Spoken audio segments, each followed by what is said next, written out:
ఇంకా రీచ్ అవుతామో లేదో అనే ఒక క్వశ్చన్ మార్క్తో ఉంటే మనం అసలు ఈ కాంపిటేటివ్ ఫీల్డ్కి రావద్దు. ఓకేనా? సో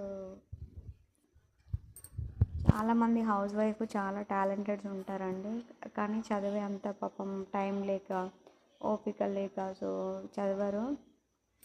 కానీ సో నాకు ఏమనిపిస్తుంది అంటే అది ఏ విషయంలోనైనా సరే ఉమెన్ అనేది ఫైనాన్షియల్గా ఇండిపెండెంట్గా ఉండాలండి. అప్పుడు ఒక వాల్యూ అనేది మనకి ఇస్తారు.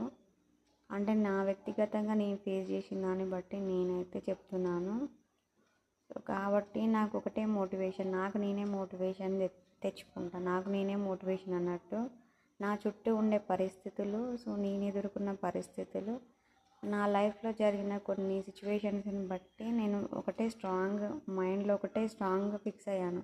ఏంటంటే నాకంటూ ఒక ఐడెంటిటీ ఉండాలి, అంటే నాకంటూ ఒక ఇది ఉండాలి, అది ఏది అని చెప్పేసి సో నేను బలంగా ఫిక్స్ అయ్యాను. దానికోసం ఎంత కష్టమైనా సరే నేను ఫేస్ చేయడానికి రెడీగా ఉన్నాను.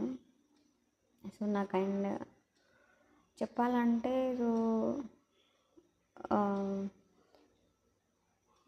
మనకు ఒక స్థాయి ఉంటేనే ప్రతి వాళ్ళు మనకు రెస్పెక్ట్ ఇస్తారు. మనకంటూ ఒక స్థాయి లేకపోతే సో ఎవరు రెస్పెక్ట్ ఇవ్వరు. ఈవెన్ మనల్ని ఒక హ్యూమన్ బీయింగ్ లాగా కూడా చూడరు. అంటే ఇది నా వ్యక్తిగతంగా నేను ఫేస్ చేసిన.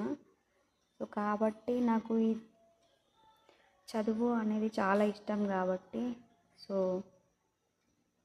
నేనైతే ఈ చదువు ఏదో ఒక జాబ్ కొట్టాలి అని ఒక కసితోటి అయితే నేను చదువుతూ ఉన్నాను. సో నేను స్కూలింగ్లో అయితే బిలో యావరేజ్ స్టూడెంట్.